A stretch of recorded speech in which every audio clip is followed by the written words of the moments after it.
Guys, number 59, I believe we're on. Number 59. Big week. 58. No, 58 was 59, you're right. 58 was August 11th. Yeah, okay, good. Because I'm like, wait, did I title a video wrong? But yeah, we're doing this on a Wednesday because Michael goes back to college, so Mom's helping him move in. So, yeah, Wednesday, I know I put out a thing on Discord for all the... Did you already hit the mic in the first 5 seconds? It's not even over the table. Look at this. I got to sit away from the table. You can push it forward. I'm not going to upset anything? No. Light pushes. Yeah. Okay, there we go. So, 59. So we're doing this on Wednesday. I posted in Discord for any questions and topics, and I know it's a weird time. I know everyone kind of waits till the end. But, yeah. Just have to watch the Pops because Pops is underneath me. I don't want to accidentally kick him. Yep. But that. yeah, so we had a pretty big week so far. Again, the whole week hasn't finished, but I think the biggest. Let's just go right into it for 59. I think the biggest one had to be the indictment on Monday. So, I mean, I just kind of grabbed one article to guys show. Hey, this is what happened. The Trump allies booked at Fulton County Jail. So this is in Georgia, correct? Yes. And, yeah, so this is his 4th indictment. Not the 3rd, not the 1st, not the 2nd. This is his 4th. So, coinciding with that, my mom picked up this article. I did? What did I pick up? Which is the... Oh, yes. Understand the... Margot Cleveland. The great Margot Cleveland. I mean, we could start by giving our opinions on what we think about this indictment, but I think everyone already kind of knows. This is kind of a weird one, right? So 18 people get arrested or under indicted. Indicted. So Rudy Giuliani, it's like 41 accounts over 18 people. So everyone's supposed to turn in on Friday. Well, they turn themselves in by a certain day. By a certain day. It's August 25th. August 25th. Yeah, that's Friday, right? No, that's not Friday. Next week. Next Friday. Could be. Today's the 16th. Yeah. So then, yeah, it has to be next Friday. 25th. I thought it was this Friday. No, this is 25th. Gotcha. Reason being because they were saying that he has some leverage if he turns himself in on August 23rd, which is the date of the Republican debate that he's not planning to go to. So, yeah, do you want to give your thoughts on this whole thing? Because I know you were watching it way harder than I was. Well, not really. They've been talking about this for so long. Even Trump has been tweeting out that I'm going to get indicted. It's coming. It's ridiculous. A lot of people weighing in on it. I don't know. Aren't they all, just anybody in general, aren't they all starting to get a little silly, whether you like Trump or not? Yeah. Are you going for 4th time's the charm? I mean, well, Arizona's now talking about indicting him or something. Election fraud. My problem with this is that it kind of opens, I mean, you and I have talked about this, but it kind of opens the floodgates for every president going forward. Right? Because now every president going forward is going to be indicted for something, or they're going to talk about it. Well, that's part of this whole. That's part of this whole issue is that if you indict him for this, shame on any Republican that doesn't indict Stacey Abrams and Hillary Clinton, and who was the last one? Al Gore. Yeah. Even Dershowitz said we did exactly the same thing Trump did when Al Gore had the election in question when he was running against George Bush. So it's not against the law to do it. It is not RICO. It is his right under the Constitution to question an election. It's his duty as president to question it. He was president at the time if he thought that there were issues. And, I mean, this is all based on a canard because I personally have seen the data. I've seen the evidence. There are extremely questionable issues in our election in 2020. Right. If somebody wants to censure for that, go be it. But it's a denial of facts. It's not, I love Trump and I believe everything he says. These are facts that hopefully he brings up and his attorneys bring up. Now that they've opened the door to it, they just can't keep saying, this is not true, it's not true, there was no election interference. Yeah. Well, if that's what you're bringing these charges up, now they can present in court, this is why Trump felt this way based on this evidence. Right. It also kind of fuels the fire that they don't want, the Democrats don't want, because every time you do this and he gets indicted, this is the 3rd indictment. These are going to go on. 4th. I'm sorry, he had 3 before this. This is the 4th, but up to 3, no criminal, I mean, he's not in jail. So clearly these are going to get pushed for years, as you've said. These cases are going to go way past into his, how was he, 70-something? Right, and none of them will make it past the Supreme Court. They've already Right. been adjudicated in the Supreme Court. They're already unconstitutional, and that's based on what a lot of legal and some Democrats, by the way, Democratic lawyers are saying as well. So it's just a time, money waster during election year to keep him tied up and hopefully make it so that he can't run. Right.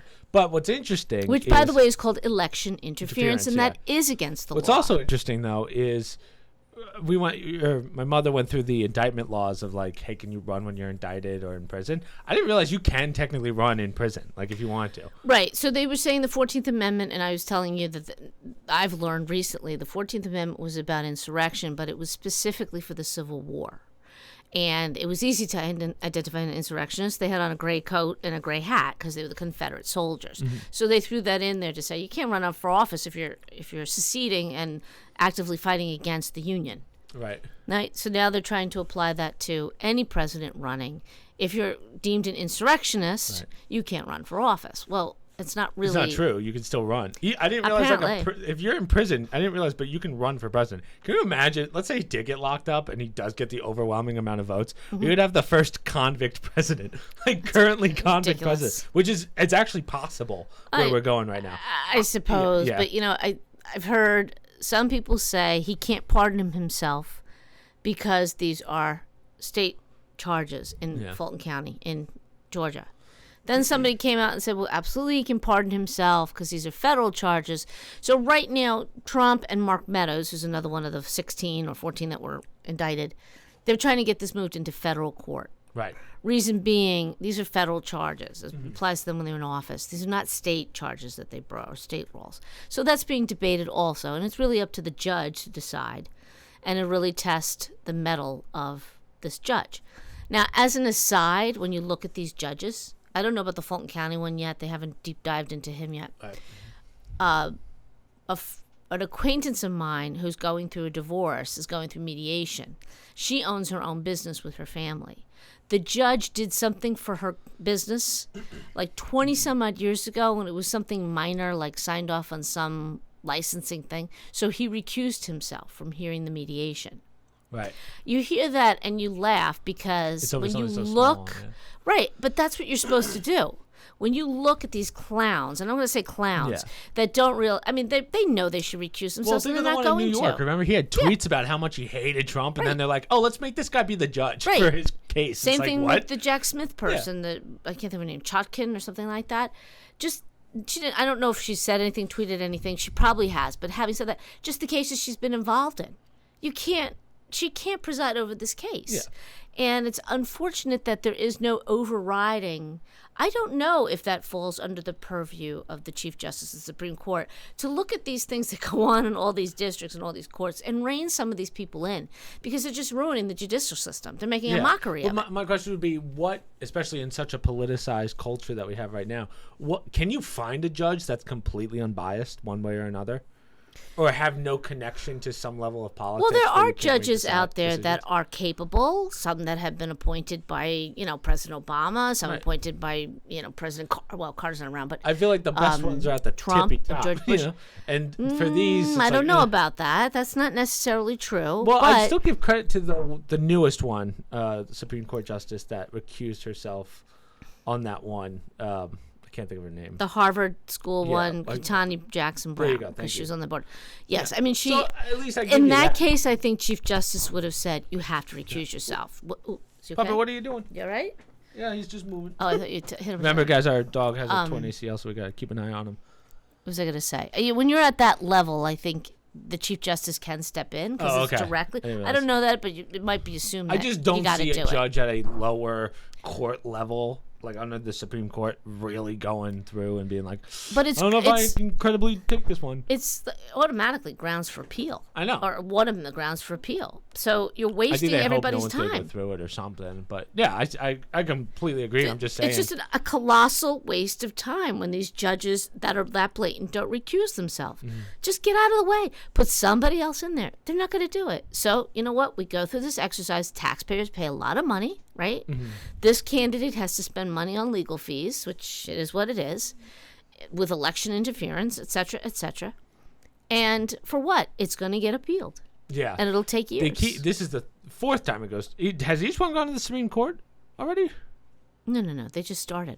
Right. But so all these indictments are all stacked up to one going to a Supreme Court eventually, right? Well, you have to go through Yeah. all the appeals process. So you have to appeal to the appellate court. And that's why it's going to take court. so many years. Oh, yeah. And then you got to wait for the Supreme Court to hear it. Now, the previous president, Trump, recently put a call out to the meaning on social media that the Supreme Court should step in here because this is ridiculous. Right. This so is that's just what, is there prosecutorial not, misconduct. I was going to say, like, of all the things that should be expedited, isn't this one of them? Like, I would think that something over any president Well, would be because we're expedited going to into the an top. election year, I think that's why this president said this is election interference and it's not fair to It's this a fair argument, yeah. candidate. So if you want to prosecute me after the election, Yeah. that's your That's one choice. thing, If yeah. I lose the election, and you want to do it then. But I just get frustrated with the And time then the issue. and then the argument would be, let's say he does win, he'd pardon himself so that he can't, so that the court afterwards becomes void, right? And that's why the Democrats. Well, don't no, want that, because right? you can only pardon yourself if you're convicted. So if they don't go okay. through with the case and he doesn't get convicted, if they put it on hold or they wait, if the court decides, an appellate court or the Supreme Court, if it gets that far, and again, I'm not a legal expert, if they decide that you can't, you have to put a hold on this or you have to settle after the election, Right. and that could come down and that could be decided, and then they would take it back up after he loses the election or after he's in office. If they convict him at that point, there are rules and regs about prosecuting a president while in office, which is why they're doing all this, well, for a lot of reasons, but they couldn't prosecute him. All you can do is impeach them, right? You can't necessarily convict a president of a crime, make him go through trial, because the thought is he can't waste time on that during his 4 years. Right. Okay. So I guess the overall question is, do we think he's going to jail? I don't think so. I mean, if you look at the 40 accounts too, like, it's kind of it's weird how legislation, or what's the word? That's not really what I'm looking at here, but looking for. But all the things that he's convicted of, they're essentially just repeats of the same thing. Well, that's what, if you look at Margaret Cleveland's article, if you scroll through, she took them and she bucketed them.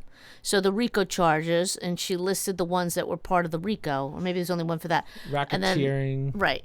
And then if you keep going down, alternate electors, so that's counts 2, 6, 8 through 19, 23, and 37 fall under that. So in reality, there's only like 6 or 7 things that he's actually being hit with between the well, 18 people. when you wrap it up based on what she's saying and what they're bringing in, these are what did she have? 6 of them, 6 different buckets that these things fall under.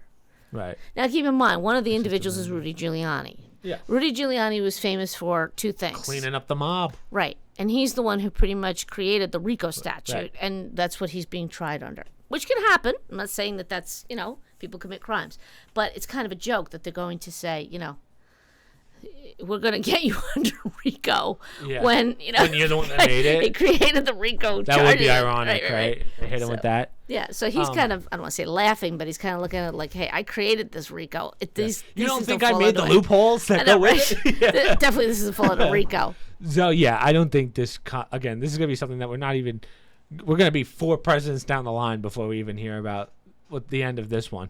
Well, what's frustrating for me is there should be enough people, including Democrats, by the way, and including lawyers that are in office, who should be, screaming bloody hell over this.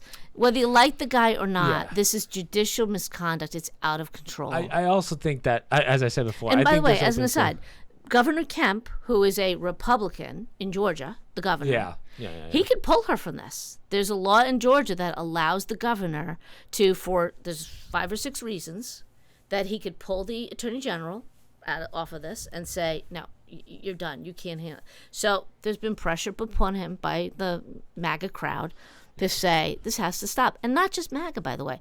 Some level-headed, normal, moderate conservatives saying you can't do this. I'm more concerned with what's going to happen to future presidents down the line. 20 years from now, I feel like we're going to keep going through these indictments like crazy. I feel like now whether it's a right or a left person in there, it's just going to keep going. It will only be the right, because we've had instances with the left. The left has done this. Right. Hillary Clinton squawked for how long? Stacey Abrams still says she should be governor. She's questioned that election. Yeah. She claimed it was stolen. She put out tweets. She claimed she's still the governor of the state, and Kemp is not governor. Yeah. And most, when you scroll through all the legal stuff, I believe it was even CNN said, technically Stacey Abrams would fall under this. I still think that politicians are too spiteful to pick a side and say, like, no one's going to go, oh, we're not going to do that, right? I think once you have an overwhelming majority of conservatives in there, like all across the board, I think you're still going to have to deal with it with anyone on the left. I think it's going to be indictment after. Well, I think every it's becoming so politicized that we've now completely jumped the shark, where she's throwing things up there for your audience, okay? He tweeted some things. She's using that as part of his RICO. That's your First Amendment right. She's claiming that that's RICO because he knew that he lost the election, but he was, this is her mindset.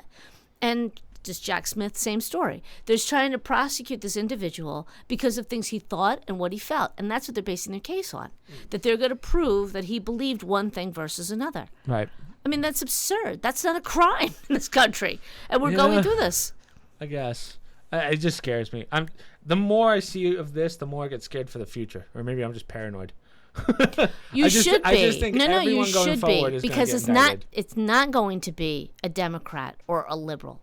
This isn't even about Donald Trump. Right. This is a about message to anybody to who's got to scream about, and there's now 13 other people on that list with him who were not presidents, did not run for office. They supported him, that they're now going after on these bogus anti-constitutional rulings that is going to go to the Supreme Court.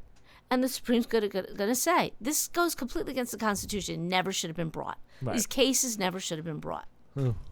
All right. Well, after 20 minutes of that, where do we want to go from here? Let's see.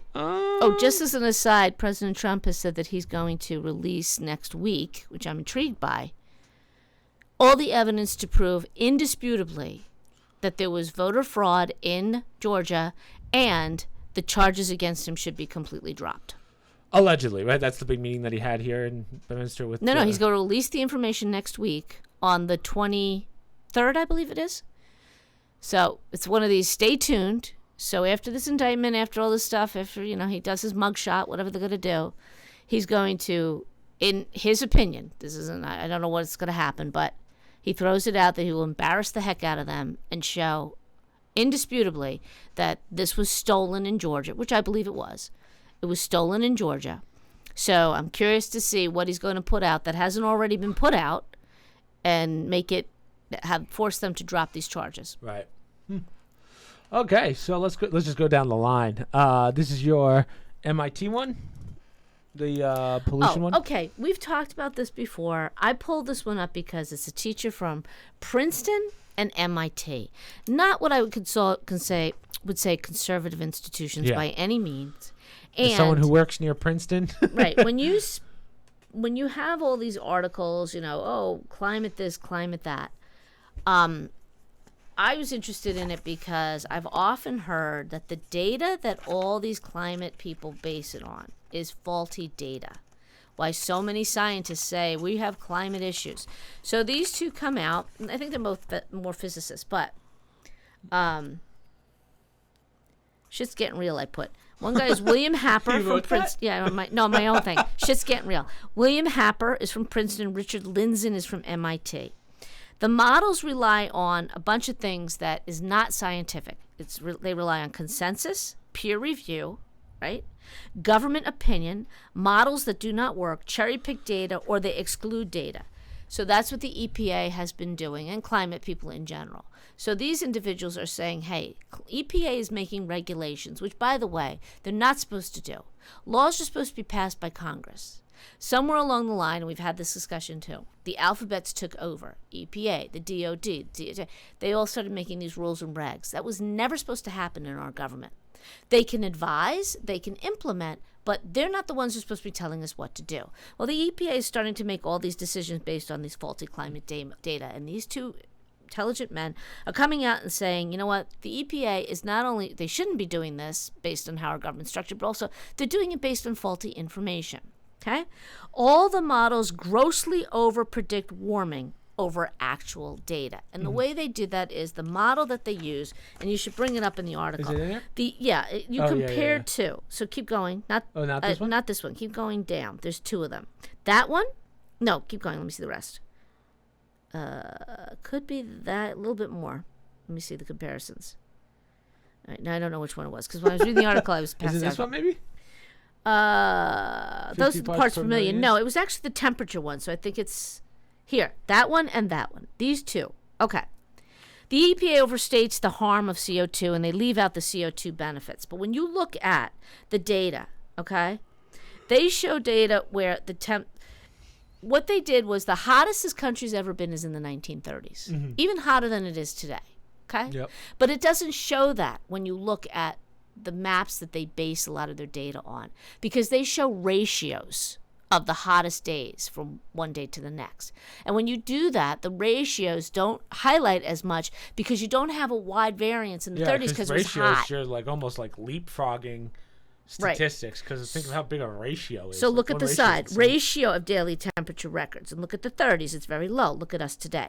When you scroll down and you look at actual temperatures, now look at it. Okay? Look at the 1930s and 40s. That's your heat wave index in those years versus 2020. Okay? Yeah, you can see it on the screen. Now, that's just data. They're both data, but that's how you manipulate the data. Okay? And part of the problem with that is all these individuals are basing their, it's definitely true. The world is getting hotter. Look at the data. 99.9% scientists agree that we have global warming. We don't. And they're telling you it's not the hottest we've ever been because the data. But why don't they go by? I'm gonna play kind of devil's advocate here. Why do they go by temperatures and not just go up to Antarctica and see where the polar ice caps are? Because isn't that the big threat? The polar ice caps melting. Well, I believe this is global. This is a global heat index. But I don't know that these are in certain regions or whatever. If you look at I can't see the map itself. I don't know if it's the U.S. I don't know, but their point they're making is how you can manipulate the data. You have to look at the top. I don't know if do they include that where it is? Temperatures in the 30s and today. Yeah, I think it's just all around. To your point, but I just wonder, like, what if? Isn't the argument like the heat's getting worse at the top and the bottom, the North and South Pole? Not even getting into that. Okay? And maybe that's true. But according to these scientists, even if that's the case, this is not a crisis. And they're not alone, because I also spoke about that last Nobel Prize winner a few weeks ago. Right. Said the same thing. This is not a crisis. And I even referenced him in this article, too, where they said he calls it pseudoscience. This is just science to fit a narrative. There's another woman mentioned in the article. Her name is Dr. Crusher? What's her name? Crusher. No, hell of a name. Let me get it right. Her name was, sorry, not even close, Judith Curry. Okay. Judith Curry was at Georgia Tech. I just saw her. She did an interview with John Stossel, and I was watching that. The Georgia Tech School of Earth. She printed out a whole article about global warming, the crisis, and whatever. I'm paraphrasing, okay? Some researchers questioned her data.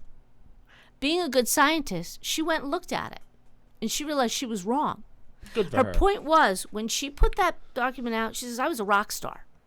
Everywhere I went, people were lauding me. Everybody wanted me to speak. Everybody wanted my opinion because I was pro-global warming. When I did the data and I presented the fact that, wait a minute, my statistics were wrong and it's not a crisis, she was shunned by academia. They kicked her out of Georgia Tech. She lost her, her stature. And that brought me back to John Clauser. That's that Nobel Prize winner. He said, this is not a crisis, okay? We are awash in pseudoscience. Climate change has become a big business, but must be exposed for the fraud that it is. So when I looked at this, because I've often heard about they manipulate the data. I'm like, okay, how do they manipulate the data? I've read a lot of articles, and finally I've got these two guys breaking it down and showing you an example. If you look at that chart, you think we're the hottest we've ever been. Yeah, when you look at not. actual data, it's not the hottest it's ever been.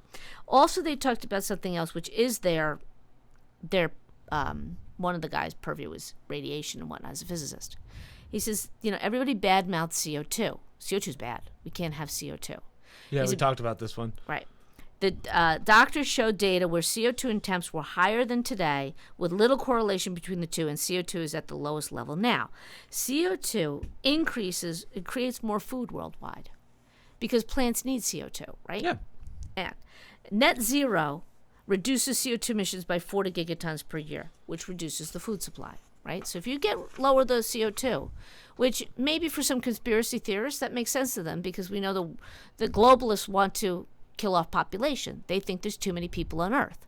So they try things like, pandemics and food supply. Okay, well, you before we get demonetized. Okay, well, that's my point. So you cut the food supply, what do you think is going to happen? Yeah. People are going to die, right? CO2 can also cause a saturation. So, talking numbers. At 400 parts per million, you're going to decrease radiation 30%. Radiation is like the buffer between the sky. So CO2 creates like a radiation. It keeps the radiation in and whatever. Okay. When you go up from 400 to 800 parts per milliliter, right? Okay. Which is a huge You're getting increase, real deep right? into science here. I won't lie to Well, you know what? You know how much that lowers the radiation? 1%. Yeah, probably. By going Radiation's tough, 400 more parts per million, only decreases it by 1%. Okay? So all this talk of we got to lower the CO2. If it goes up if it doubles, you're really not doing that much damage, and we need the CO2. That's his point. Right. I showed you the temperature. I will say, I'm going to play devil's advocate again. I would say we don't use CO2 enough. Like, I think we've had a terrible history of letting CO2 do whatever it wanted to rather than actually containing it. And nowadays the technology's gotten so good that we can actually use it for more things.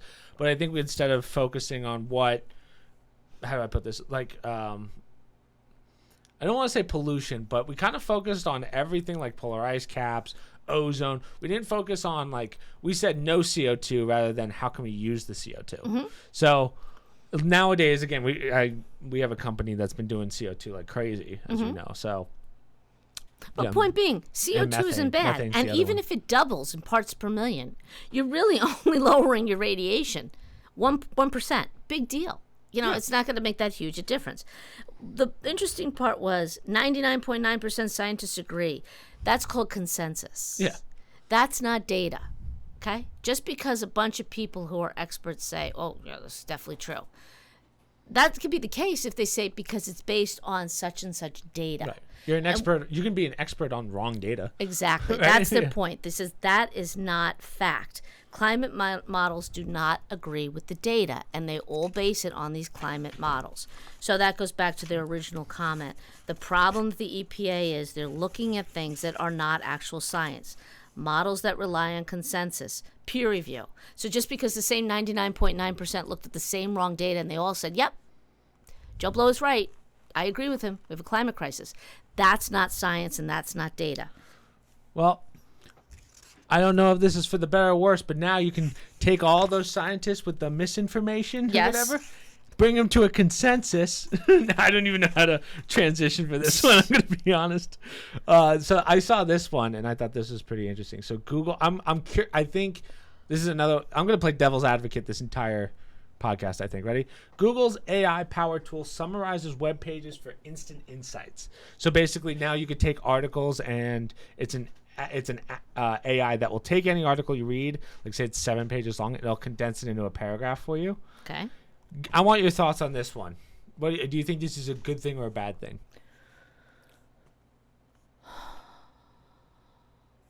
Well, I don't want their insights. Just summarize the web page. I'll make my own insights. That's what it is doing. It's basically just taking the article and making it smaller. They're calling it insights, but it's just I don't know.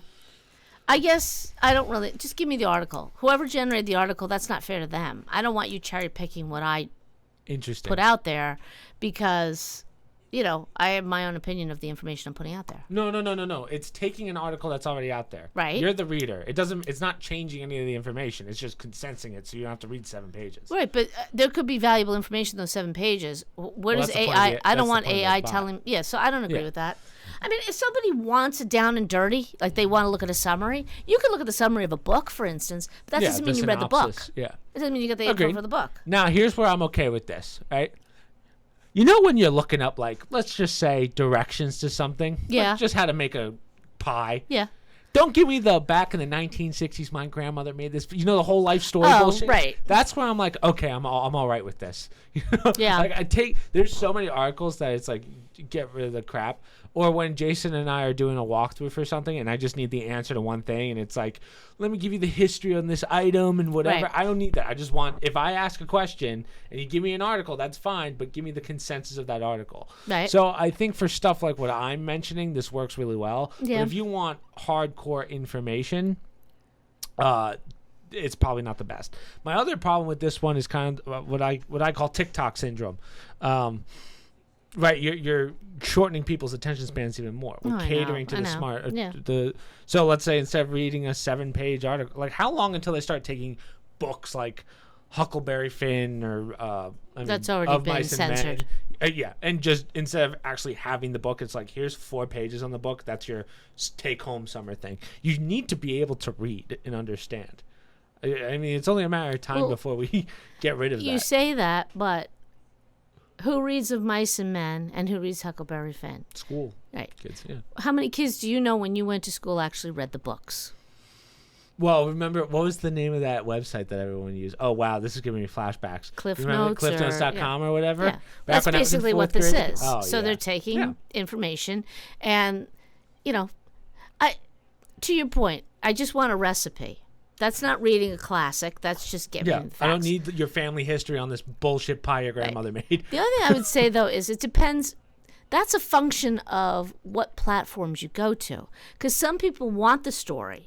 Other people just want the recipe. I don't Yeah. need Google deciding But then you're probably not what even I using- see. And you're probably not even using an AI anyway.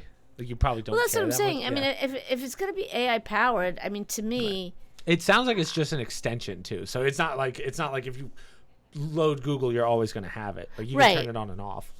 But, like, as I said, I think almost all of my computer friends, like Jason, Grant, all those guys, they use AI for virtually everything. Yeah. But even they say it doesn't help them all that much. Like, sometimes it'll have mistakes and errors. And it's the quality Yeah. of the AI and the data where it's coming data from. in I versus would data expect out. that Google's not going to have too many problems with their AI. It's just a matter of where they're getting the information from. That's going to be everyone's problem because they have the funds to make a good AI. What when it is works. interesting, I don't know about Google because, I mean, I guess true, but those recipes, like you say, where you get the whole story, if you notice too, and that's true of a lot of anything when you look up on the internet, it's all advertising.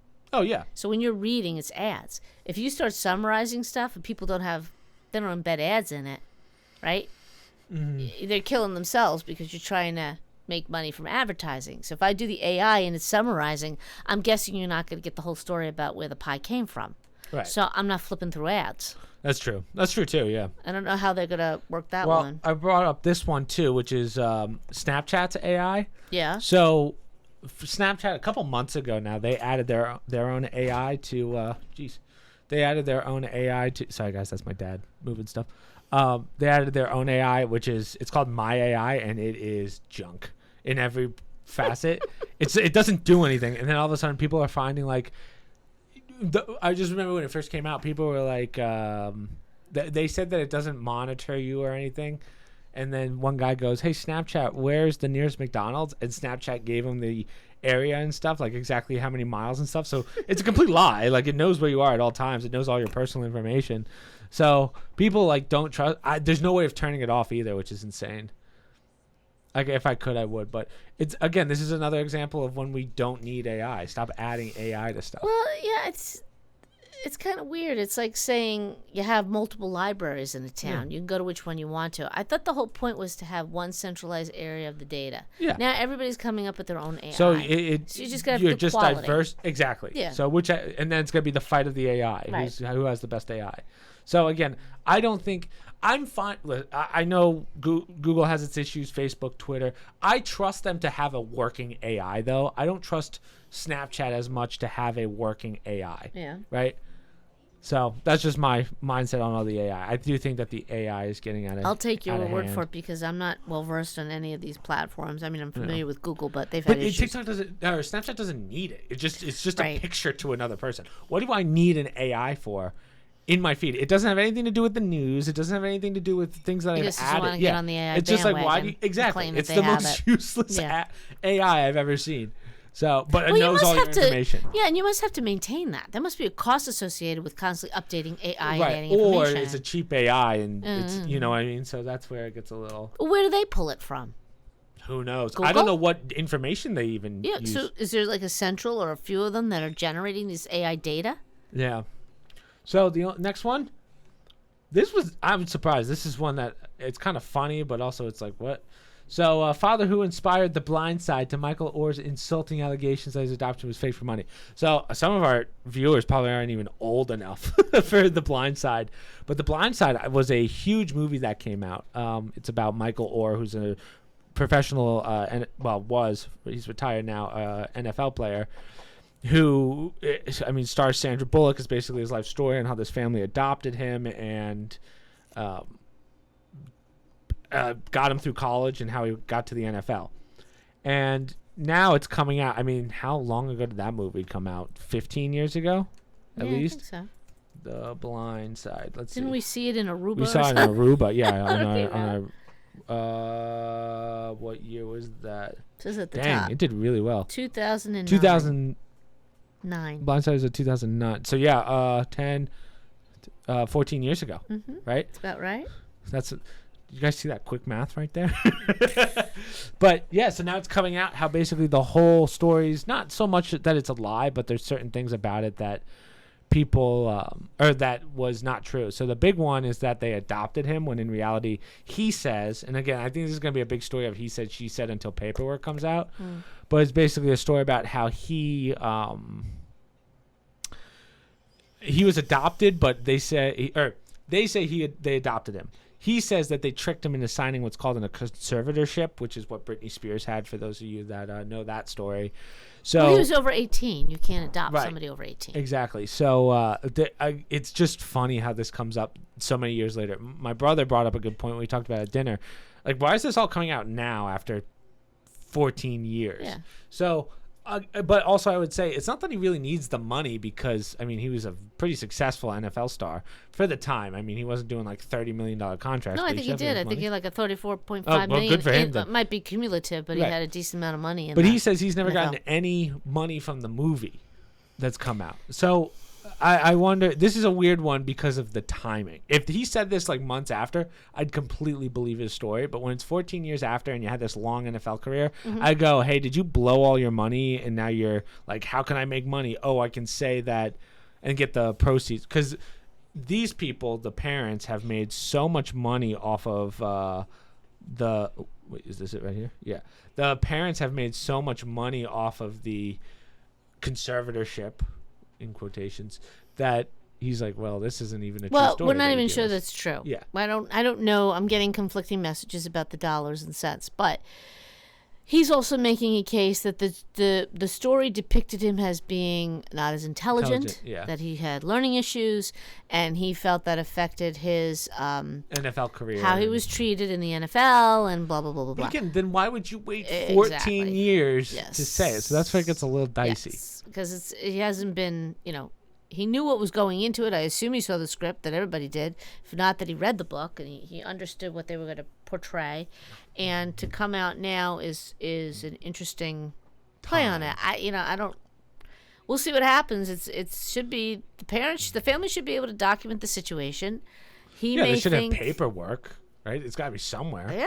Yeah, they claim they each got $225,000, and one article said the two kids got it. Another article I saw said that all 5 of them got it, including Michael. I would be very... And by the way, as we know from the movie, these were not poor people to begin with. Right. They're very wealthy people down there, I think, Mississippi. So it's not like they, were trying to profit off of him. And I have never heard that there was a division in the family where he wasn't part of the family and didn't know what was going. It's like, where's all this coming from? Right, 14 years. Like, Again, I have no problem if it's true. Then yeah, but why'd you wait 14 years? I mean, he's been retired for. Did someone not invite him to Christmas dinner last year and he's pissed off? Maybe there's a reason. Maybe somebody in his life is saying, "Hey, how come you didn't make millions off that movie? Yeah. Why didn't you make a fortune off the movie?" I don't know, but it's be interesting to see. I think there's more to the story. I believe you're right. I think we're gonna find out. Or they're going to claim CTE and all that stuff. Oh, That's another one. But could. All right. Because he's also done a lot of interviews too about his story on ESPN. He's always said, "Oh, that's it," and Yeah. he did capitalize off of it, even if it wasn't financially. Yep. But it's curious. I'm curious as to this one, but this is a big one. This is a big YouTube one. So Linus Tech Tips apology video under fire for monetizing. Okay, there's a little bit of a backstory to this. So Linus Tech Tips mother, I'm gonna have to give my mom the rundown. He's like the big tech guy on YouTube. I think the company, 15 million subscribers. He's got over 100 employees. Okay, so let's go back a little bit. A long time ago, he's a big computer nerd, I guess you could say. Now I can say that because I'm definitely a computer nerd too.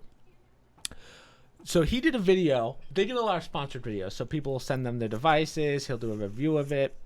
So a company called Billet, right? I believe it's Billet Labs, I believe. They sent him what's called a water block, and a water block is a component in the computer to cool things, right? Okay. So he did a review on it, and he said we can make this. And by doing that, he made the parts using 3D models and whatever. And then tested it, ran tests, and then he said this object or this device is crap, don't get it. And he really, he's the kind of guy that has enough power on YouTube, and his voice is so big that, or audience is so big that he can single-handedly tank companies if you have a bad product. So what ended up happening is they used the data from their created or Frankenstein device and made them look bad. So Billet has a lawsuit, they can definitely put a lawsuit against him for that. And then people said, hey, you kind of messed this up, can you redo it? And they doubled down. They were like, no, it's a crap device. Then people started going through their videos, and a company called Gamers Nexus, who, truth be told, I think he's kind of friends with Linus, goes, hey man, you're really doing a disservice to this company. And then we went back and did tests. Our tests they do the same thing. They'll test the same items because everyone gets certain products. He says the tests that we got, when we did testing, are very different from yours. Okay. These products that you say sucked really did not suck when we used them. So people are going back and they're doing comparisons between a lot of different tech YouTube channels against Linus's, and Linus's is people are realizing, hey, you didn't really do your due diligence on a lot of these products. Okay. So it's how many companies did you tank here? Yeah. So this happened within the last 48 hours. So they just did their big apology video. So as I said, Linus is a big company, Linus Tech Media Group, LTT. So I watched the apology video today, and it's interesting because it's funny because they just hired a new CEO. He stepped down. Linus stepped down as the CEO. This is the CEO's first taste of the company. It's hey, we got to do an apology video, and he's the first start. But the apology video kind of addresses more so what the future is, and they didn't own up to any of the things that they did. Now, my only problem with this... That's not an apology. Right. The only thing that I'm going to try and take Linus's side on this one, and maybe I'll get some shit because the community is what the fuck? They're crucifying him right now. When you're running a company, it's not, this is where you kind of get to the fine line of the behind the scenes of what you guys see on YouTube is him being himself. You don't see what happens as a company behind the scenes. Because he's a company, I'm sure there's only certain things he can say. He's got PR managers that he can use, and they're supposed to deal with this stuff. He directly could say something, but my only guess when signing with Linus is there's a lawsuit from that Billet Labs, and he can't really say too much, and he can't apologize because PR teams told him, hey, until this lawsuit's over or we figured out what's going on, don't address anything that would incriminate you for the lawsuit. So I think this is kind of a great example of, it's not that he didn't apologize, it's that he can't apologize, because now we're in the territory of this is still a company. YouTube's kind of secondary. I'm sure they make a lot of money off YouTube, but as a company, they do other things besides YouTube. Of course, they should have done their due diligence, and they said that they're going to go back in their old videos and fix any problems that they've made or any mishaps. But Linus is a big company. So within the last 2 years, I've been a longtime subscriber of Linus, even though he does make me cringe a little bit with some of the stuff he does. He's expanded his company almost twofold in the last 2 years. He went from 50 about 50 employees to 150, like 100 and then 150. He has multiple buildings now. Like, it's a very successful company. So you're gonna when a company starts getting bigger, you're gonna have issues. Like, you can't check for everything. And I know the rate at which they post videos. I mean, some of the videos that we watched that came out today were probably recorded months ago, right? They're a full-fledged company. So, again, I don't think they're going to get everything right. And, of course, they can't. I mean, as I said, huge company. But, yeah, I guess you do have a job to do of posting videos, making sure all the data is correct. But again, I understand from the company standpoint, there's only so much you could do, especially when you have 150 people who will make mistakes. Linus isn't the one doing the lab tests. He's got guys that do that for him. Well, right. Mistakes do happen, but this is their reputation. And this is a major screw up because I can go to any site. This is what made them, based on what you're telling me, who they are. And I agree. If there's litigation going on right now, they're limited in what they can and cannot say. But you can't use the excuse. I mean, what they should put out is a video saying, not specifically referencing this case, but maybe talking about ways we're trying to improve the company to have even more accurate information and what you're going to do going forward, even though you only have 150 people. Maybe don't go out and trash something until you test it a few times. Because apparently when you do that, your word has a lot of weight. Well, guess what? Now it doesn't have as much weight when you go out and do it again. And that's going to hurt your bottom line if that's what your company's about. Testing, giving information, and putting it out.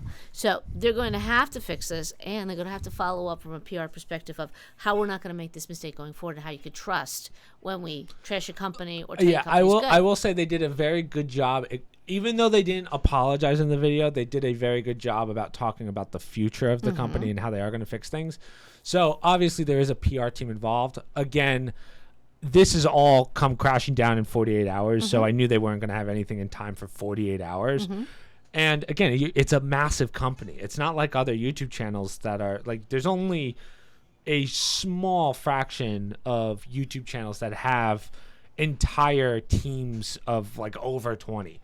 This guy has a company of 150. And remember, YouTube's kind of it's a primary thing for them, but he does other stuff outside of YouTube that the company runs off of. Like I believe he's done stuff for the Canadian government when they needed computers and military, like stuff that we don't even see. But there's the reality. You just can't go and make a judgment. It's a lesson learned. And you're right. Mistakes would happen.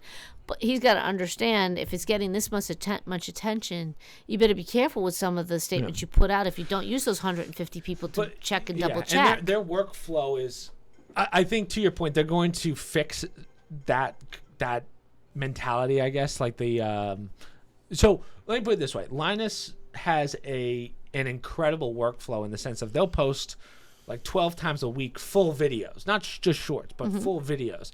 There's so many different parts of the company. When you have a company that big, as we said, you're going to make mistakes and you have to do the due diligence. And of course, things are going to get through. But, and I don't expect them to be perfect, but it does seem like, and again, I don't know. I'm not so deep into computers where I can tell based on statistics that he gives if it's right or wrong. Like I do go to Linus and expect him to give me the correct answers. Right. But now you got to question that, right? Yeah, after but this you're gonna experience, have problems, especially if like the last couple. I think what happened, if I was in Linus's shoes or trying to tell people, hey, what happened or why it got to this point, it's they put out so many videos in a day, and I don't know how the recording schedule is. I'd love to sit down with Linus and pick his brain on how that works. But you're gonna have. I lost my train of thought. Shit. But when you have that much that you're churning out, you got to go for quality and not quantity. Yeah. So luckily in today's video, they said the apology video, they said that they're going to slow it down. Yeah. Which is smart because again, that's 12. That's like, what is it? 12 videos a week. That's just one channel. They have 3 or 4 channels. Right. So well, and by the way, litigation costs money if they lose. Exactly. This will cost them a lot of money if you damage the reputation of Billet. And guess what? Put out as many videos as you want. All you got to do is pay it out as punitive damages. So it's smart of them to either staff up more if they have to go through videos or whatever they do beforehand to do better testing, or to slow it down and go for quality. Yeah, I don't think this is going to affect them that much, to be honest. But it is kind of a kick in the face to Linus, which does suck. But I still do think he's pretty Like, I don't think this hurts his credibility that much in my eyes. I think the people that are really nitpicky about statistics and stuff, like, this is the difference between me and Linus when it comes to caring about stuff. So you know what boot time is on a PC? It's like how fast when I hit the on button. Yeah. Like, people out there care about this. Mm-hmm. I don't. I'm not making fun of you. I'm just saying, like, people will buy certain things between, like, it's got a 0.5 second boot time versus the 3 second boot time, which is so much slower. Yeah. Hey, I got 3 seconds. I won't lie to you. I'll wait the 3 seconds, right? So that's kind of like an example of the level of depth that some of these people do care about. For me, if Linus, even for me after this, and I'll level with you. If he says not to buy something, I'm still gonna not buy it. Right. So I don't think this hurts his credibility that much. I'd have to really deep dive into the past videos and see how off he was. But again, it's not. I keep saying he, when in reality it's not he. It's his team, and he's just relaying what the team tells him. Of course, it's his job as CEO. The problem is he could have destroyed a company with his comments. Yeah, that's why all this is coming concern. out. Yeah, and the question is, how many companies has he destroyed? Right, and you can't be like, oops, I made a mistake, sorry. Exactly. Let's move on, and think at some point, even you guys are going to be like, I know you're good at what you do, but you're ruining these companies. Agreed. Because you make mistakes sometimes. It's a shame because, I mean, Linus has been around for at least a decade, but I hope that Billet gets their due. But let me ask you this. I mean, let's say they give him a new product and he redoes a video. What if it does suck, right? What if the product actually does suck, even though he used his... Well, I'm not going to trust him now. I want to hear from one of the other people that review it. Right. It's an interesting... again, it's only been 48 hours, so I don't know what's going to come of this. Mm-hmm. But it is an interesting moment because I'm going to be honest with you. I didn't think Linus would ever really be... I don't want to say affected, but I felt that a company that big would be able to kind of cover its own ass. Like when you have so many people doing testing in different facets. Yeah. Again, I understand things are going to slip through, but I wish I had a number of like how many videos are way off. Yeah. But we don't. I don't think we'll ever know that, or at least I don't have the technological knowledge to be able to tell you. Sometimes things happen for a good reason. Maybe something like this being big enough forces them to do a quality control check and say, "Wait a minute, we're turning these things out, and we made a mistake with this one. Okay, maybe it's just a 1, but it's going to cost us, I don't know, millions of dollars in damages." And maybe it's time we take a look at a different process or a different way of reviewing these, having somebody else look at it, or Yeah. not just. But I'll also say this about Linus. Linus is also kind of the staple point of what you want to be as a YouTuber, in the sense of you want to get to the point where you kind of have a company, right? The only people that have really done that is Good Mythical Morning, Mr. Beast, him, and like the Hacksmith or whatever. I don't really watch it, but there's not that many YouTubers that have gotten to this level. So it's kind of new territory, if that makes sense. And, like, you can take down single YouTubers like a me or a Logan Paul or whatever. Even Logan probably is now at the point where he kind of has a company. Like, when I say company, I mean not just an LLC. I mean, like, you have employees, you have a whole staff of at least 20. They're probably at that point. This is the first time where it's like really affected multiple people in a company, right? So now, to me, this is more so like the... Well, I think Linus this company is realizing that you're putting a product, you're growing your company, and that's got to mean something. If you make a mistake, you're growing your company and you made a mistake. So you wasted money bringing people in. If you're generating a lot of stuff and it's just, well, for every 10 videos I put out, 9 of them will be right and 1 will be wrong. I'm just throwing these numbers out. Right. Okay, but that's your reputation. You can't be 10 for 10 all the time, but then you better come up with another system so that when that one slips through, you don't wind up going to litigation and it doesn't hurt your reputation. Exactly. But so, again, I'm curious to see how they fix this one. My guess is they're going to do something with Billet Labs and help them out. Probably. So, or they have a lawsuit, which is why the apology video isn't really an apology video. This article says it's for being monetized and having jokes. That's just who they are. That doesn't bother me as much. You're not going to change your whole video. Yeah, I don't know this site. Yeah. So, yeah. Again, I'm That's curious. a follow-up story. We'll find out where it goes down Yeah, the but road, that's definitely going to be a follow-up story. That and the indictment, of course. But that won't really be a follow-up till about 8 years from now. Yeah, really. This will probably come sooner. Yeah. So other than that, I don't think we had any questions, just because I know it's a weird date that we're recording this. But again, as always, we'd like to have more questions. Hold on. You didn't do my stop swiping, start settling.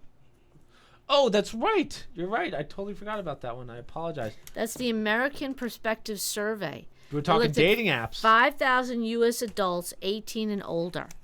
65% Dems, 62% Republicans are less likely to date someone from the other party. 42% Americans are less likely to date a feminist. 42% of men and women are less likely to date a feminist, whether it be male or female. Right.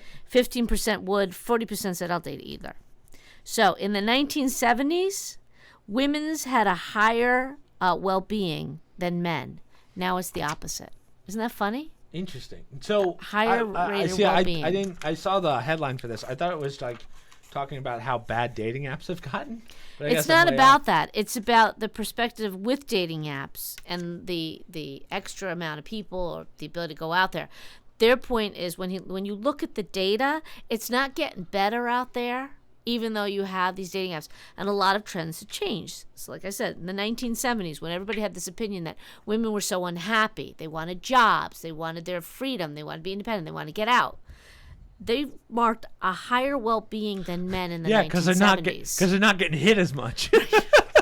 Now you see the opposite. Because they're not getting the shit kicked out of them, Mom. Marriage has dropped by 60%. Yeah. Yet marriage is the most important differentiator of who is happy in America, based on a University of Chicago study. But you also have to think about the divorce rate, right? The other caveat to that's the divorce rate, which is right, but that's 56%. their point. It's the most important. What people say makes them happier in America in a relationship. Marriage, 60%. Marriage has dropped. But that is the most important differentiator based on a University of Chicago I wonder what study. it is at a global level.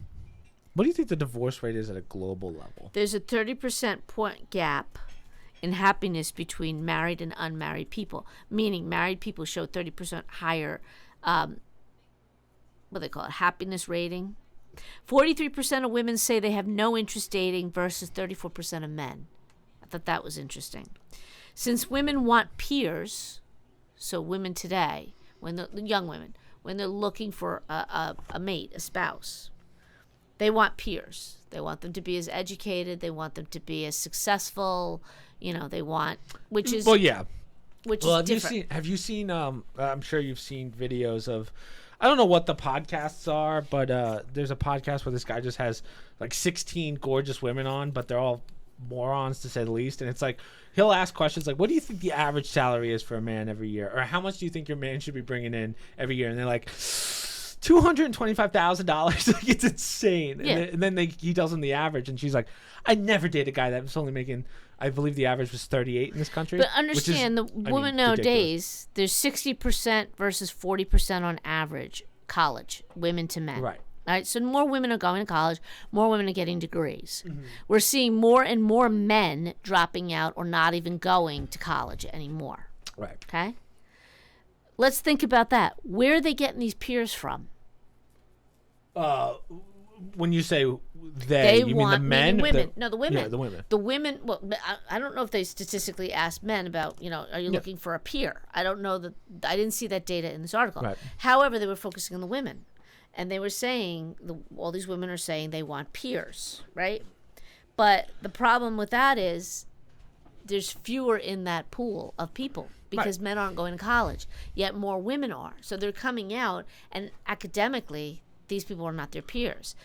Financially, they may not be their peers either because they're not coming into a job at a certain level, blah, blah, blah, blah. Depends on the degree, too. Depends on the degree. Yeah. Well, no, the men aren't getting degrees. That's their point. I'm just saying, like, so my next question would be, hey, do you consider a peer to be anyone that goes to college, or do they have to have a similar level criteria, degree? But that's one of the things they're saying. Because like college educated needs to have a job. I'm gonna be honest. If a woman came to me and said, "We're peers," and then goes, "Oh, I studied gender studies," I'd be like, We're not the same. Well, no, this didn't go down to that level. They're just saying peers in the sense that they're college educated. They have similar, they have an entry level job, similar level, blah, blah, blah. I would think that anyone in the dating pool would go, okay, so we do have a lot in common. Let's go deeper, right? Mm-hmm. What's your degree in? Mm-hmm. What are your, so what's your degree in? If you say we're peers, then you hit me with like gender studies or something, or like agriculture. Well, no. Again, this study isn't deep diving. All they're saying but I'm is saying women, from a dating perspective, right? You're gonna eventually do a deep dive. These are technically general questions that he's giving. I'm saying if you were to go on a date with someone, and you're getting to know them, whatever, and you want to talk about what do you want to do with your life, what do you want to work towards, right? I think. Okay, let me put it this way: the questions that this article brings up gets you to the first date. Mm-hmm. Everything after that, the questions that you're going to ask at the date might still change your mind. But the point of saying this is that a lot of women will rule out many men because they're not their peer. They went from high school to a vote tech and they're plumbers or whatever. Them. Right? I don't really blame the mentality. Not blaming it, but if marriage is the number one predictor of well-being that they see study after study, right? Mm. If you want to be happy, there's something to be said scientifically. Marriage should be an end goal for you because it's proven in. It just makes you happy. That's so. If you're going to look for somebody, all these women out there, they're not finding people because they're not their peers, right? Right. Until they're willing to accept the situation of. So, in other words, women might want to encourage more men to go to college and not make it a matriarchal society like it has been because we've been promoting women for so long, girls and whatnot. Because we wanted them STEM, we wanted them more involved. So now the tide is turning. For whatever reason, that's fine. I'll give you a more basic example. When China had the one-child policy, right? Mm-hmm. For years and years, you could only have one child. Well, naturally, they all wanted sons. So they didn't have girls at all in China. Well, all those sons grew up, and they had nobody to marry. Yeah, right. And China had to scramble. So that's a basic biological one, but same situation. You promote one gender, and now they want peers to marry, but they didn't promote the other gender for the same type of situation. And now they're they could literally marry somebody, but it's not the level that they wanted, adding to their dissatisfaction. Yeah. In other words, we're creating their own mess. Since women want peers, there's more drop out of college, there are fewer candidates. One study said a person was more likely to buy a jam when there were 6 flavors offered to them versus 30. Fewer flavors were more satisfying. That's kind of a weird. Right. That's kind of a weird apples to apples comparison, though. Right? No, but this is their point. Shut off the apps. Reduce your choices will increase your appetite for love. In other words, these apps of going and meeting people. The dating apps have been a nightmare. But I will also say that with most dating apps, again, it's been a long time since I used dating apps, but the amount of fake accounts and stuff, like you can't really go by social media. I keep calling it social media, which technically a dating app is, but I just don't like it. They're kind of pointless, and plus they've turned into different things where it's not about dating anymore. Well, it's just an interesting point because 6 flavors versus 30. People are they're more willing to buy if I present 6 things versus 30 things. And fewer flavors, they were more satisfied with their purchase. They were more, that's a tough. So when you're looking at these dating apps, you're scrolling through all these people, right? But jam lasts a few days. A husband lasts a lifetime. No, but think about it. If you're sitting there and you're going through page after page after page of women, page after page. Right. Okay, you're being choosy, blah, blah, blah. This one's pretty, blah, blah, blah. You have, your set screening process, your filter. Yeah. If you're allowed to look at 6 and you have to pick one, you might go a little bit deep dive into each of those people. Yeah, I guess. Right? Yeah. So once you do the deep dive, you've done the research, you pick the one you want, chances are you're going to be more satisfied with that versus you scroll through and oh, she's pretty, I'll take that one. This sounds very sexist to say it that way, but that's my point. It's like they're comparing it to jam, not that, humans are like jam, but when they study people, that's their approach to it. So if that's the idea, then maybe these apps aren't helping you. I also think that generationally, like our generation, the dating pool is like, if it's through, I don't know anyone that hasn't met on a social media app not just dating websites, but also like people will meet each other in Instagram. Like there's no person to person meeting someone anymore.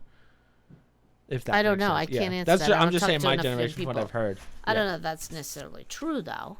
I would say that it's more common now than ever. Yeah, I think it's more common because people don't go out, but I don't think it's safe to say that nobody does it. I think people do still meet each other out and Obviously, about. some do, but it's definitely changed the dating. The way people date has changed drastically in the last 10 years. Yeah, I mean, there's some social changes, definitely.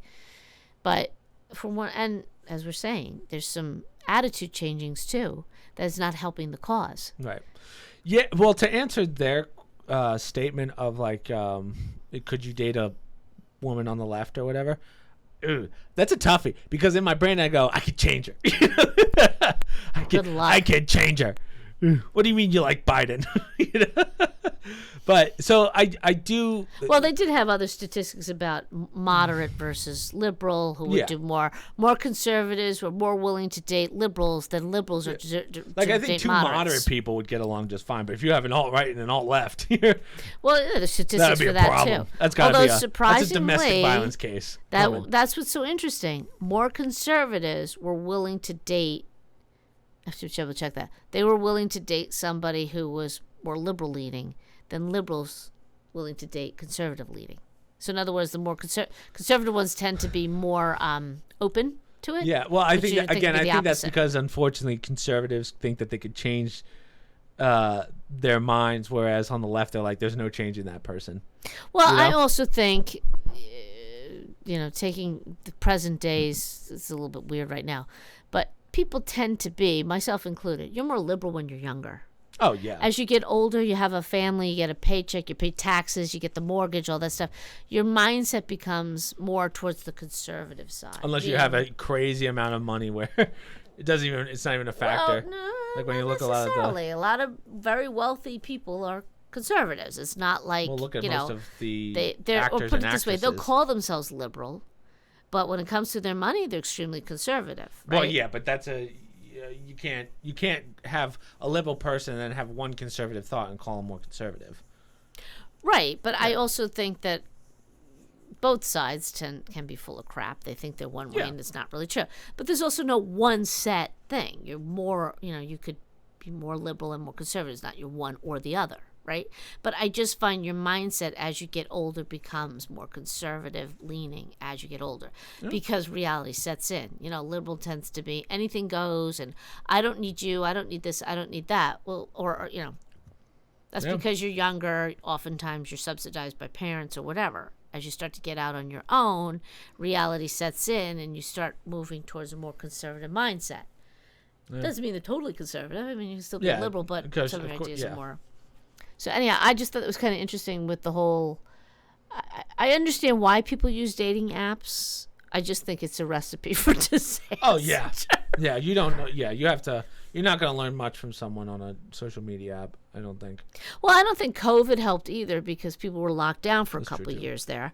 So you have a whole but you have a chunk of time there where people got used to not going out, not mingling. Not having any social life. Right. And now there's a financial aspect too. Not everybody can afford to go out, right, the young people. But when you throw into the mix, and I think this is a real concern going forward for especially single women. They've gotten everything they wanted and they're still not happy.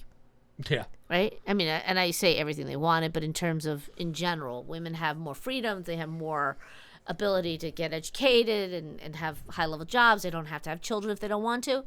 And they're still not happy. I don't know if the same is for men. They didn't really talk about that because things, in their opinion, didn't change for men other than fewer men are getting educated. Yeah.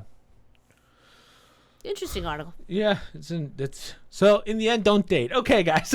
I sent it to an older person who's way past young, right? Who does the dating apps and all that stuff, and it was interesting to see her take on it because she does see a lot of this. Even I know though exactly who you're talking about. She's not young. I mean, she's older, and she's one who has found I'm done. I'm not doing. It's interesting because at that age, then you're dealing with kids too. Like it's kind of a weird. I think the whole criteria kind of changes now. Her kids are older, but like I think that does kind of change the criteria because now you're kind of inheriting a person's kids, right? Right. Well, the longer you go, the more likely you're going to Yeah. meet somebody who's already been married and has kids. They're divorced or whatever. Right. But it's more the idea, regardless of what they bring to the table, it is that same idea that you do it, you meet all these people, and it's dissatisfying. Sometimes you meet somebody, it lasts a long time, but then you wind up breaking up. There's always a diamond in the rough. There's quite a few times she would say to me, I'm off it. I'm not doing it for a while. Like, she would take a break from dating apps because it was just almost like too many options. Yeah. And they weren't great options. Yeah, I think it's a lot easier for, again, people always say this, but I do believe that it's a lot easier for women I shouldn't say easier, but it's a lot easier to find people on dating apps if you're a woman, because guys are just freaking tapping the like button until, whereas guys, I mean, the pool on dating apps is like, I think it was like 70% guys versus the 30 girls, right. 30% girls. So because there's more guys than girls, it's harder for a male to get more attention because of it's kind of hard to explain this, but if you were to, like, when I went through my friend Bailey's social media, like her dating apps, she had like 4,200 matches when I last checked. I was like, dear God, because it's just guys going, yeah. You're gonna like the Grant. I don't think Grant will care if I tell him, but Tinder is just like a swiping app, so you just swipe right.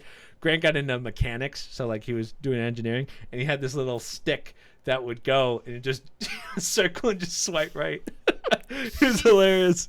So but I think that's what I mean. Dating apps have kind of, first off, I think most men aren't on there for dating. Yeah. Realistically. Right. And I think that kind of kills the apps. And no matter how many apps keep coming out, it's the same thing every time. You're going to have 1,000 guys to 30 girls on there. Yeah. Right. Oh, really? I would think it's the other way. No. Completely opposite. Oh. Yeah, more guys are on there because they're not looking for dating. Whereas girls on there are looking for dating. That's true. That's true. Well, I remember older woman not too long ago took a lot of shit because she wrote an article saying basically, women, you better find your husbands in college. It's kind of fair. And they all went crazy. I don't need to find a husband, but I want to get a job, blah, blah, blah. But her point was, you're all looking for peers. Sure, when you graduate, you'll be in an office, but you better hope you meet somebody in that office, or you're going to have to put a couple years in and go to another office. And deal with HR. And right, but the point is, if the market's not there, if the husbands aren't there, but you're looking for a peer, what better environment than, in college? And the reason why so many balked at it is because, like, in the 40s and 50s, the women that went to college were for that reason. They were getting their Mrs. degree, right? Their MRS degree. Yeah. Because they wanted you to meet a husband who was going to have a degree, who was going to be successful. So the women became teachers, or they got accounting, something simple. But the goal was, she's going to meet a husband in college. That's what parent wanted. Because prior to that, in the 40s and 50s, you met them in high school. Right. You got married after high school. You didn't go to college. So this whole dynamic has shifted, and that's why this was saying, that's why you go to college if you want a peer. You got to meet them while you're there. Because once you get out, and she could even see what she was writing in the article, the social scene, people don't meet people in bars anymore. Yeah, they don't go to the county fair. They don't meet people in church, by the way. I hate to say it, but I think the best way of meeting people is at bars or gyms or whatever. But probably bars. But if you're not a drinker, one, that's not the best place to do it. And also, there's so many bars that the person of your dreams is not going to be at your local bar, probably. Right. So, but you'd never know. I mean, it's the weirdest thing. I know people that went to every bar under the sun, and they met their future husband at the food store one night. Right. Yeah. It's the weirdest thing. But it's just the opportunities. That's what concerns me. Yeah. The opportunities aren't there anymore. What I'm saying is, I don't think it gets better for my generation and going forward. Well, I guess something has to change because, humans are animals. We need to populate the earth. We have to mate up. Otherwise we become extinct like other animals. So there will be a system in place. I don't know about the institution of marriage, but having said that, you can't just not, something's got to give. And this article, like I said, the slant was more towards the women than the men in the sense that they're not happy. Yeah. Men aren't registering the unhappiness that women are, but the women are putting more pressure on it because they're looking for a particular individual, and that person's not existing. So they're going to perpetuate their unhappiness because they're not heading towards marriage. Right. For some people, that's a good thing, but not apparently statistically. that's a major identifier of what Oh, it's going to be a problem. brings your happiness down the road. Yeah, I also don't think that people are going to be getting married at the rates that it's been for the last. Well, It has been up until 60%. yeah. It's dropped 60%. Yeah. And So, that and of that, what gets divorced? 50. So. Well, It's the like funny 56. part was the start of this article. The guy talks about how his grandparents met. They dated for a week and they got married. He was 18 and But what are the odds of that working? It did, right? 30 years, and they had But kids. is that a happy 30 years? Yeah, if you scroll through. But that's like 1 in a billion. No, to I disagree get with married you. after a week I of knowing disagree. each other? Well, scroll down, but that's the. I think he said that it was too far. It was literally the first paragraph, and keep going, right there, right. My 21-year-old grandfather posted my 18-year-old grandmother. She replied She had that there three has been 3 requirements. requirements. Stop smoking, stop drinking, stop gambling. My grandfather agreed, immediately dropping all 3 habits, never returning to them. They were married for more than 60 years. And they raised 4 children. Again, though, but how often is that happening? But that generation, Yeah. that's what But happened. that's what I'm saying. That generation doesn't exist. That's not a thing But anymore. that generation wasn't getting divorced at the 50-60% that we are today. So think it's maybe 56. they weren't doing it that wrong. I mean, I don't know that you want to go for a week, but also remember, it's the 1950s. He's 21. I don't know if he went to college. The grandmother isn't going to go to college. Mm-hmm. She was only going to meet the guy in her town, whoever that guy was going to be, to get married and have a family. Mm-hmm. That's what she was going to do in the 50s. That's my point. The 70s, the 80s, women got independent. I don't have to marry the guy in town. I can do my own thing. And guess what? They're not happy compared to grandma, who laid down the law and said, I just need you to do 3 things. And she was content. See, I just think that there's more than just those 3 to have a happy marriage, you know? Like, I think there's a couple other things in there that you need. But Well, yes, no. the other problem, those the were other her 3 problem with things, I dating guess. apps is let's say 2 people, and I guess this is more so time-wise, the amount of people that'll like date for a year or 2 and then start living together, and then you realize, oh, living with this person is completely different. That happens more often than not. Like, Well, I have friends that were like, oh yeah, I couldn't stay with this person because Yeah, there's the statistics that people that live together have a higher rate of divorce. Yeah. Before they married, have a higher rate of divorce.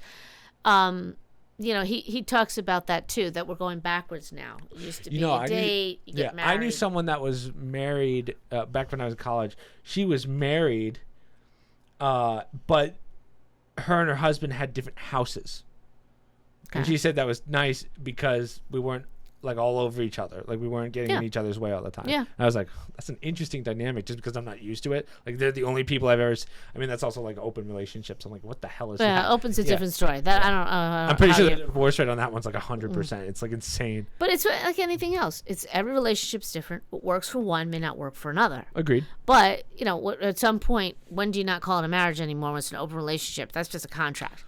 Having said that, Well, it depends on what the definition of marriage is. Right. It's whatever works for 2 people. Point is, they did do some sort of formal agreement marriage. Mm-hmm. And that must have brought them some degree of satisfaction. If it didn't, they tweaked it, right? She did it beforehand. She said, I need these 3 things out of you before I'll marry you. A lot of women have to do that afterwards. Yeah. Right? Smoking, drinking, and gambling, right? That's when you run into problems. I guess she knew him well enough to say that he was, after 2 weeks they got married. I guess she knew him well enough to say, all right, he's gambling too much. I don't like that. He's drinking too much, and he's smoking. Now, for women today, they're saying he has to have a college degree. That's a little hard to do in 2 weeks. You know what I'm saying? Yeah, so, fair point. Right. They're looking for stuff that takes time to get, and by the time they reach that level and they graduate and say, well, I want a guy that has a degree. Maybe you should have done it when you were around guys who are getting their degree. Yeah. Yeah, they're in the workforce, but what are you going to meet somebody? You're lucky if you do, be in an environment where you can meet a future spouse. But to me, it's kind of like jobs. It's networking. Friends of friends of friends and getting out and going to dating fairs, which would be like these apps. Oh, I like blind dating or whatever it was. Remember when speed dating? Speed dating is another one, right? I don't know if they still do that stuff. I'm sure they do, but like that's not common. I don't know. I have no idea. You're again, asking the wrong person. I've been married 31 years. Yeah, that's true. That's a very good point. That question. So, yeah. I do know that we had more opportunities to meet people in. I have to think about this. I don't know. Most of my friends meet people in college? I don't know. I have to think about that. But you definitely Everyone I know everybody. either met in all the older people I know, like in between our ages, it's usually through work or college. Right. I know one person that got married through knowing someone at the gym. But besides that, everyone else I know, like more so my age, it's all dating apps, and they never last. Right. I don't think I know anyone that got married off of a dating app. Personally. Yeah, I don't think I do either.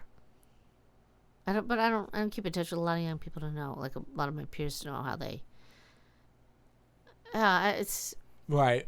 Yeah, that's an interesting one. I'm curious. I'd have to ask some friends. But I guess if you don't have access to any people, that's your only option, and you got to hope that one person might actually work out, right? I mean, and that could happen, but you got to kiss a lot of frogs before you get to your prince.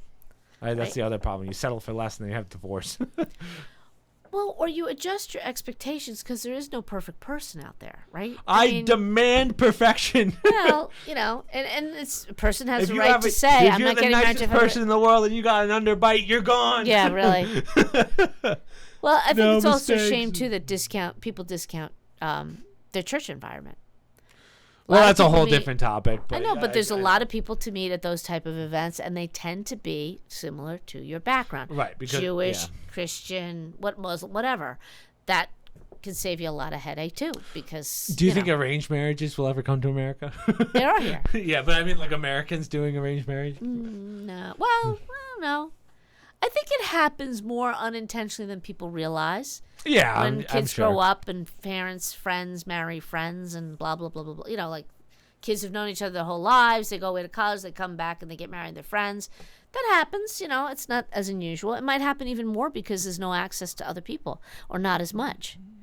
That might be your only way of meeting other people through family and friends. Yeah. It's interesting. I do think about this actually a surprising amount. Like I'm always like, man, how would you do it? It frustrates me too for the younger generation. How does this fix itself? Right. I don't know how you get people to socialize more. Especially now that the social aspect is gone. Like if there was a little bit of a social aspect, I agree. But think of how many kids can't talk to people. Yeah. Right? Well, I remember, interestingly enough, talking to a young girl in college. When you guys were in college. I mean, we still have one left. But okay. With all the stress that the colleges were putting on young men, right? Because now all of a sudden there's this explosion and you just looked at a girl cross-eyed and you were in trouble, right? Mm-hmm. I found more young men were not even going out in college. Their socializing was their gaming, right? Yeah. So they'd sit in their dorm rooms, they gamed with other guys, right? Or with guys in the whatever. They didn't need to go out. They didn't want to. They didn't need the headache, right? Yeah. So I remember a young girl saying to me, when you go out, it's all girls because the guys don't go out. They're all in their rooms gaming. And I laughed at that. I guess that's like half true. I would say that's half true. Well, I don't know if that's still the environment. I mean, obviously your brother's gone out. He's met somebody in college. He'll meet hopefully he'll meet other Mike's people. part of a fraternity, so Michael doesn't have any problems with that. But that happened before his fraternity. So yeah. It's an environment where you can meet people and it's co-ed and all that stuff. But I just thought that was interesting when she said that because I think it is different now. I mean, we gave you and Kenny a lecture. Don't be the last person in the house with the girls there. You don't want to get blamed for anything. You got to be careful. Yeah. So it's like a negative stigma to socialize, and you don't want it that way. Yeah, here's another funny one, real fast, because I know we just did like 30 minutes just on this topic. Oh. But so apparently a guy at my gym, someone was telling me this, he just got kicked out because he was flirting with younger girls or whatever. Oh boy! But I was like, not like underage, just like okay. Yeah, not underage, okay. But just like let's say he's 30 talking to 21 or whatever. And my question is like, you mean like the guys in the sauna that sit right next to Mike, the old guys when he goes in there? Mike's like, YMCA saunas need to listen. If there's something that the YMCA needs to fix on a national level, something with the saunas. But the way my friend put it, which I thought was funny, but it is kind of true. It's like he's not doing anything illegal, but he got kicked out. So what's the definition of like why is that a line being crossed? Why you get kicked out for talking to someone who's of age, just younger than him? And then he says, "Well, let's be honest. The difference is was he attractive or not, right?" And it's a fair argument. Yeah. Right. True. Unless the guy's like 80, then it is a little weird. But still, it's now guys are becoming more scared to approach women at certain spots. That's what I'm saying too about these environments. You're not making it conducive. These young women are not making it conducive for people to socialize. And I also think young women are ill-equipped, many of them, to deal with it. And I laugh because I'm sitting at a table with my peers and they were saying, everybody knew Rapist Bobby in college. You just knew to stay away from him. He was Rapist Bobby. And I'm laughing because I'm like, what? But that's an extreme term. What's funny is... But that's what our generation was. What's funny is people will hear that who are younger and go, what the hell is... What are you talking about? Whereas, like, I know Rogan will talk about that. Like, typical Bobby Lee, they have stories like... He's right here. Okay, good. Yeah, sorry. My Stay mom's with just... you, Bo. Yeah, we don't know where he's going. Sorry. Bo only knows one speed, even with a torn ACL. So he that's manages to go places. And I'm like, where did he get where there? the hell did he disappear to? But, yeah, he's right here. I mean, we call he wasn't actually a rapist as far as I know, and it was in my school, but everybody had that in their school in my generation. It wasn't like you turned them into the police because he was somewhat harmless. So when my generation hears that, they go, what the hell are you talking about? Exactly. It's such a weird generational shift. You know what? I'm saying that would be the equivalent to this guy talking to all the girls. Right. Everybody would be like, well, that's just Joe. He talks to everybody. Yeah. Joe, after a while, you're like, Joe, go away. I'm working out. Girls today, it's like a whole big, but he has to go. And then it He's makes all the other me. guys go, Right. wait, is that me? Am I one of those? Right. So. And they become delicate flowers, which is the opposite of what they're trying to achieve. Right. So you know what? So what if the guy is flirting with you? Enjoy it while it lasts, because in 10 more years, no one's going to be flirting with you, and you're going to be mad about And now you're like, why am I single and in my 40s with no kids? Right. Yeah. Sorry, ladies. Or learn to deal with somebody like that and say, just be nice and put a headset on and he'll leave you alone, Yeah. It's so ridiculous. Everybody's got to pay a price because one person didn't want to deal with it. It's wrong. It's a weird dynamic nowadays. I do think, as I said, I don't think dating gets better from here, especially with AI now. Like, just wait. When they talked about the robot girlfriends, we're getting closer to that. Unfortunately, that's that dystopian future. But there's also something to be said for there's always, everything always comes full circle, right? So who knows what'll happen at the years ahead that, might get so bad that all of a sudden everybody goes full circle. Depends on how good these damn robots are, Mo. How good the robots are. It makes a difference. Or the virtual. Oh, that's what he said in there. I think in some of the article. If you're concerned now, wait till virtual reality comes out and they don't need girlfriends at all. Or guys. So, Can't wait. Complaining. And I can have a different one every day. Oh, my God. But, yeah, so we just did an hour and a half. That was actually much longer than I thought it was going to go. But, yeah. So the only things I have to promote is I put out a video game cheaters video today. We had the last podcast. Again, we're recording this on a Wednesday, so by now on Friday or Saturday, the Battlefield Games Pass Roulette video comes out. So go check that out. What's the other one that comes out? So Speedrun on Sunday, which is The Incredibles 2000. Remember The Incredibles, the Disney Incredibles, which we did. So that's I'll repost that one. The other thing is, so September's an interesting one. We're kind of in crunch time right now. Right now we're in a dry spell of video games because everything sucks. Like every streamer right now, even Dr. Disrespect, one of the biggest streamers, was like, I'm going to be honest with you, I don't want to stream today because there's nothing to play. But luckily, next month is when everything starts picking up. I started Dark Souls 2 last week. I have, I think, 12 pages of notes right now on it. It's a full walkthrough, so hopefully we can finish that before Lies of P comes out, which is next week. Or, I'm sorry, 2 or 3 weeks from now, but we also have Starfield. I don't think we're going to do a full gameplay of Starfield. They'll just make a video on it. I'm going to be honest with you, I'm not that excited for the game. But as I said, it's going to be a lot of crunch time on streams, so we're going to be plowing through games. And then, that's pretty much it. So social media down below, promo codes down below, stream links down below, Discord down below for any questions, which hopefully, let me check again. I doubt we got any questions within the last half an hour. But, again, keep posting any topics. We need more. We need more from you guys. We haven't gotten any in like 3 weeks. There was one, but we won't even worry about it. We'll just push it to And next week. say, lose the mother? Yeah, lose the mother. Oh, she doesn't talk politics and I'm 5. I don't. You bring it up. I didn't bring the Trump article. You did. Yeah. But, so that's pretty much it, guys. We will see you next week for the next one. So, laters.